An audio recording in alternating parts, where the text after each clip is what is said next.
동안 암약해온 반국가 세력이 그전과는 수준이 다른 폭거를 보이며 자유주의 체제를 붕괴시키려 하고 있습니다.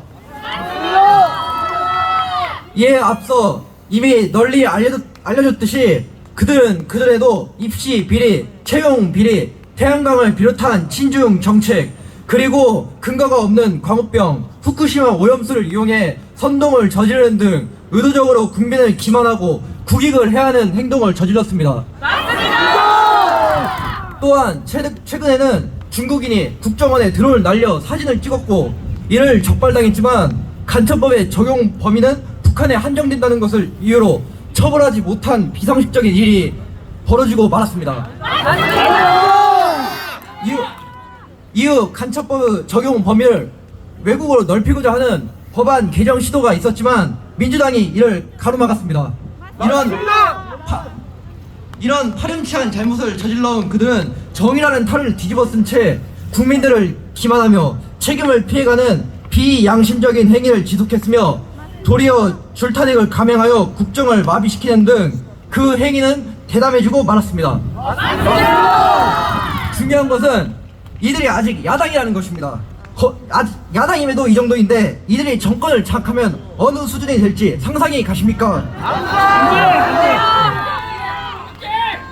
이러한 것을 예측하고 그들의 이적 행위를 두고 볼 수 없었던 윤석열 대통령은 단지 사익 없이 모든 일을 알리기 위하여 국민들을 구하기 위하여 계엄을 선포한 것입니다. 그리고 충격적인 것은 이것은 새마를 피해 불과하다는 것이었습니다. 그 이후에 이러한 일들을 보면 이들은 비상계엄이 일어난 후 일부 국민들이 진실을 알아채고 잘못을 규탄하자 도리어 그들을 내란 선전으로 고발하기에 이르렀으며 일반인의 신분 정보를 불법으로 받아내 사실상 사적 제재나 다름없는 짓을 저질렀습니다.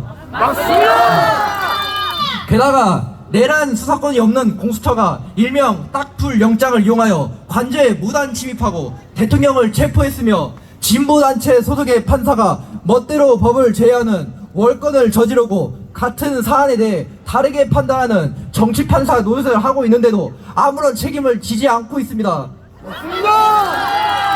이뿐만이 아닙니다. 당초 계엄의 주 목적이었던 부정선거 파악 같은 경우 그 의혹의 주체인 선관위는 실제로도 비상식적인 해명 및 꼭지점 부분이 잘려나간 이상한 투표지, 다른 종이와 겹쳐져 인쇄된 투표지, 일명 배춧잎 투표지, 일장기 투표지, 신건만한 빳빳한 투표지가 뭉텅이로 있는 상황, 19세기 사람이 투표했다는 자료, 참관인이 지적해도 그걸 묵인하는 선관위 직원의 태도 등 온갖 의혹이 한둘이 아닌데 입을 꾹 닫고 도리어 의혹을 제기하면 국민도 처벌하겠다는 법안을 내놓고 있습니다.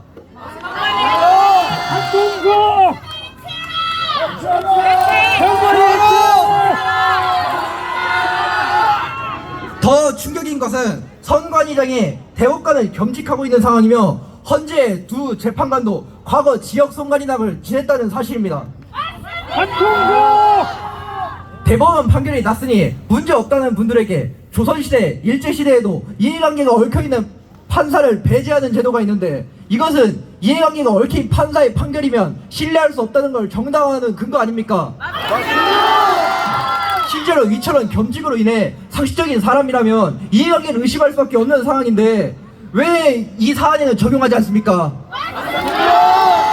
선관위장이 대법관을 겸직하고 재판관도 그것을 지냈다는데 이것이 이해관계가 얽힌 판결 아니면 무엇이란 말입니까?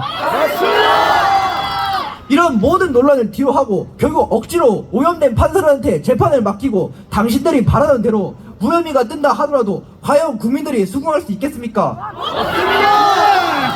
그 이후에 엄청난 혼란이 일어날 것은 뻔한데 이쯤 되면 선관위가 혼란을 부추기는 것 아닙니까?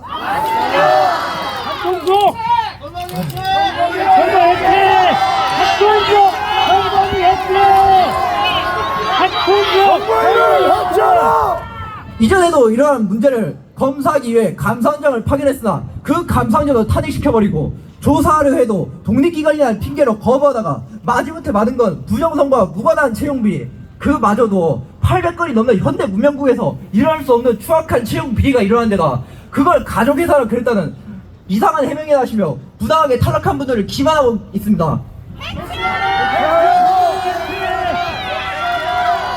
결정적으로 전학일 선생님이 당신들을 비판하니 민주당이 고소하는 맥락없는 짓을 저질렀죠. 결국 당신들도 민주당의 비호를 받는 집단이란 건데 그렇게 우리들의 눈에는 당신들은 똑같은 반국가 세력이라 부역자로 보입니다.